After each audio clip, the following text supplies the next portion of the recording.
दोस्तों, आप अपने घर के चारों ओर देखेंगे तो आपको ऐसे कई उपकरण दिखाई देंगे जिनमें इलेक्ट्रिक मोटर लगे हैं, जैसे कि बच्चों के खेलने के खिलौने, table fan, toothbrush, hair dryer और इलेक्ट्रिक कटिंग चाकू।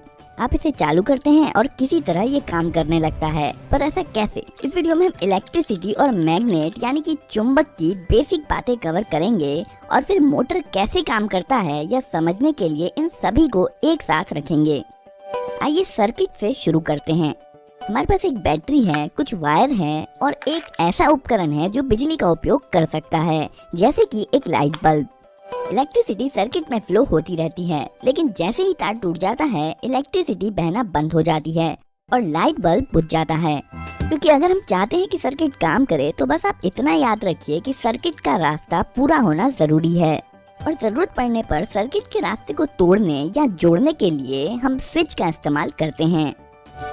तार से बिजली बह रही है, इसे कन्वेंशनल फ्लो कहा जाता है।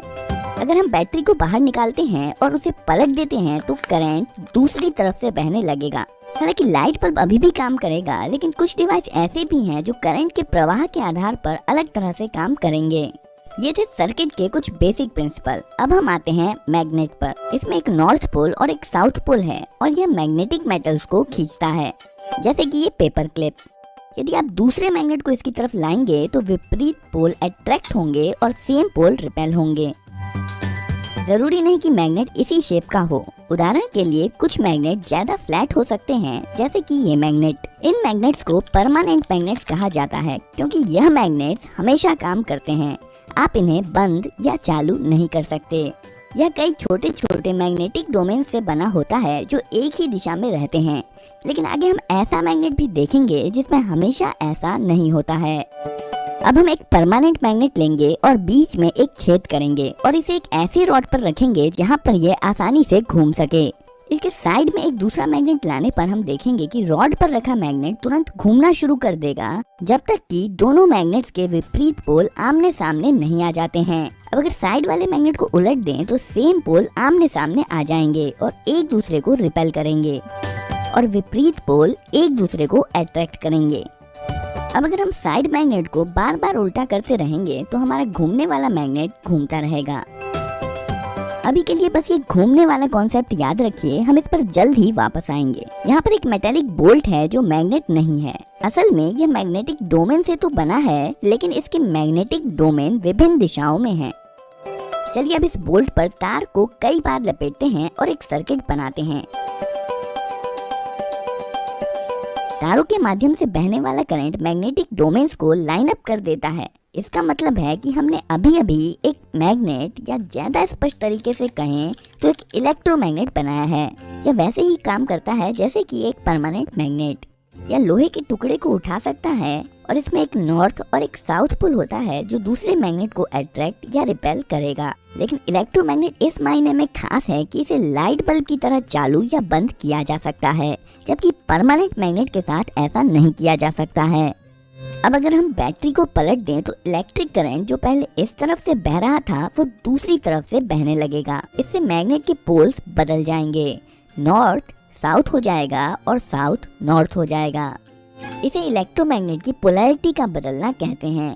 पर ऐसा करने का ज्यादा आसान तरीका बैटरी को पलटने की बजाय केवल तारों को पलटना है। आइए अब हम अपने घूमने वाले मैग्नेट पर वापस आते हैं। इस बार हम घूमने वाले मैग्नेट की जगह पर इलेक्ट्रोमैग्नेट रख देंगे। अब जैसे ही हम इसमें वायर जोड़ेंगे इलेक्ट्रोमैग्नेट चालू हो जाएगा और साइड मैग्नेट के पोल्स के अनुसार अपने आप को अलाइन कर लेगा।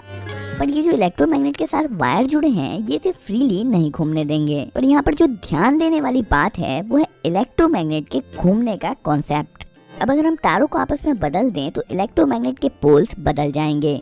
सेम पोल रिपेल करेंगे और विपरीत पोल अट्रैक्ट करेंगे, जिसके कारण इलेक्ट्रोमैग्नेट घूम जाएगा। तारों को फिर से बदल दीजिए और इलेक्ट्रोमैग्नेट की पोलैरिटी फिर से बदल जाएगी और एक बार फिर सेम पोल रिपेल करेंगे और विपरीत पोल अट्रैक्ट करेंगे और इलेक्ट्रोमैग्नेट फिर से घूम जाएगा। यदि हम इसी प्रकार पोलैरिटी बदलते जाएं तो इलेक्ट्रोमैग्नेट लगातार घूमता रहेगा। हम इसे ज्यादा पावरफुल बनाने के लिए दूसरी तरफ एक और परमानेंट मैग्नेट लगा सकते हैं। ध्यान दें कि इस वाले मैग्नेट का साउथ पोल सेंटर की तरफ है और इस मैग्नेट का नॉर्थ पोल सेंटर की तरफ है। इस प्रकार साइड में लगे हुए मैग्नेट्स के तालमेल से बीच वाला मैग्नेट घूमता रहता है।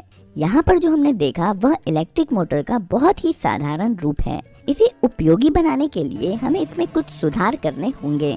दो साइड मैग्नेट्स को हटाकर ज्यादा पावरफुल कर्व्ड मैग्नेट्स लगाए जा सकते हैं और वायर लपेटे हुए बोल्ट की बजाय हम मेटल लूप का इस्तेमाल करेंगे जिसे आर्मेचर कहते हैं। वायर जोड़िए और हमारा सर्किट कंप्लीट है। इस बार आप इलेक्ट्रोमैग्नेट को फ्लैट मान सकते हैं जिसका साउथ पोल ऊपर की तरफ है और नॉर्थ पोल नीचे की तरफ। अब आर्मेचर तब तक घूमेगा जब तक कि विपरीत पोल एक दूसरे के सामने नहीं आ जाते हैं। हम चाहे तो पहले की तरह ही वायर के छोरों को बदलकर इलेक्ट्रोमैग्नेट्स का घूमना जारी रख सकते हैं, लेकिन यहाँ बैठकर इस वायर को स्विच करते रहना बेहद मुश्किल काम है और इस मुश्किल काम को आसान बनाने के लिए हमें आर्मेचर में कुछ जोड़ने की जरूरत है जिसे कम्यूटेटर कहा जाता है। यह एक रिंग है जिसमें दो गैप्स हैं और ये आर्मेचर के साथ घूमेगा। इसमें सर्किट कनेक्ट करने के लिए इसके साइड में दो ब्रशेस जोड़े जाते हैं। जब कम्यूटेटर घूमता है तब यह ब्रशेस इस पर स्लाइड करते हैं। हमेशा कांटेक्ट बना रहे इसके लिए स्प्रिंग्स का उपयोग किया जाता है। करंट वायर से ब्रश, ब्रश से कम्यूटेटर रिंग से आर्मेचर और फिर आर्मेचर से कम्यूटेटर रिंग और ब्रश के माध्यम से वापस वायर में फ्लो हो जाता है। अब जब इलेक्ट्रोमैग्नेट घूमेगा तो आर्मेचर और कम्यूटेटर रिंग भी घूमेंगे। इस बार इलेक्ट्रोमैग्नेट जब लगभग इतना घूम लेगा तब ब्रशेस कम्यूटेटर रिंग के दूसरी तरफ स्विच कर लेंगे। याद रखिए दो ब्रशेस हैं और यह चीज दोनों तरफ होगी। कॉन्टैक्ट स्विच होने से पहले करंट इस तरह से फ्लो हो रहा था, पर जब ब्रशेस साइड स्विच कर लेंगे तब करंट इस तरह से फ्लो होने लगेगा और जब करंट की डायरेक्शन बदल जाएगी तो इलेक्ट्रोमैग्नेट की पोलैरिटी भी बदल जाएगी और आर्मेचर घूमता रहेगा। असल में कम्यूटेटर रिंग यहाँ पर वही काम कर रहा है जो पहले हम वायर बदल कर रहे थे, पर इस बार यह सब कुछ अपने आप ही कर ले रहा है। जब तक यह बैटरी से जुड़ा हुआ है तब तक यह इसी प्रकार घूमता रहेगा। बैटरी डिस्कनेक्ट कर देने पर इलेक्ट्रोमैग्नेट भी नहीं रहेगा और घूमना भी बंद हो जाएगा। अभी तक हमने आर्मेचर पर बस एक लूप का इस्तेमाल किया है।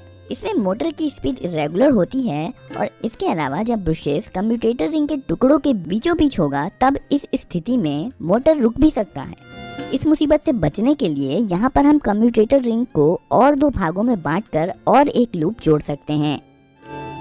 शुरुआत में ब्रशेस इन दो कम्यूटेटर के टुकड़ों के कांटेक्ट में होते हैं जो इस इलेक्ट्रोमैग्नेट को ऑन कर देते हैं, जिसके कारण यह घूमना शुरू कर देता है।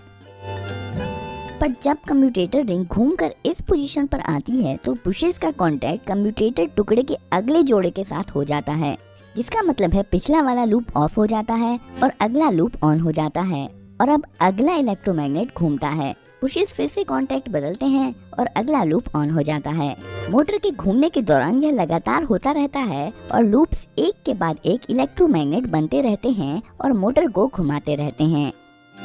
कुछ इलेक्ट्रिक मोटर के आर्मेचर में कई लूप्स जोड़े जाते हैं जिससे मोटर स्मूथली चलता रहता है।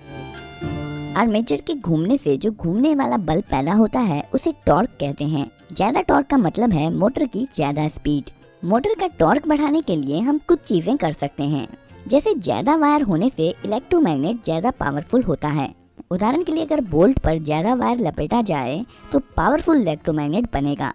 आर्मेचर लूप्स भी बहुत सारे वायर से बने होते हैं, जिसका मतलब है मोटर में ज्यादा पावरफुल इलेक्ट्रोमैग्नेट होगा और मोटर भी ज्यादा स्पीड से घूमेगा।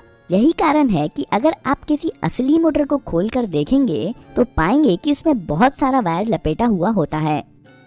ज्यादा वायर का मतलब है ज्यादा पावरफुल इलेक्ट्रोमैग्नेट। इसे पावरफुल बनाने का दूसरा तरीका है कि इसमें ज्यादा इलेक्ट्रिसिटी दी जाए। आइए हम मोटर से संबंधित और भी कुछ नाम देख लेते हैं। यहाँ पर जो पार्ट्स नहीं घूम रहा है उसे स्टेटर कहते हैं, जो कि इस केस में साइड में लगे दो परमानेंट मैग्नेट्स हैं। ये स्टेटर एक मोटर केस के अंदर फिट होता है और बीच में जो आर्मेचर है उसे रोटर भी कहते हैं।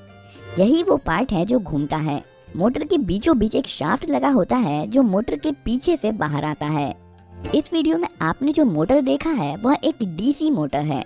अगर आपके पास कोई उपकरण है जिसमें मूवमेंट होता है और वो बैटरी से चलता है तो ज्यादा चांसेस हैं कि उसमें डीसी मोटर ही लगा होगा। मोटर चाहे जिस भी प्रकार का हो, लेकिन अधिकांश तरह के मोटर्स रोटेटिंग मोशन बनाते हैं जिसे बाद में उपयोग अनुसार अलग अलग मोशन में बदल दिया जाता है।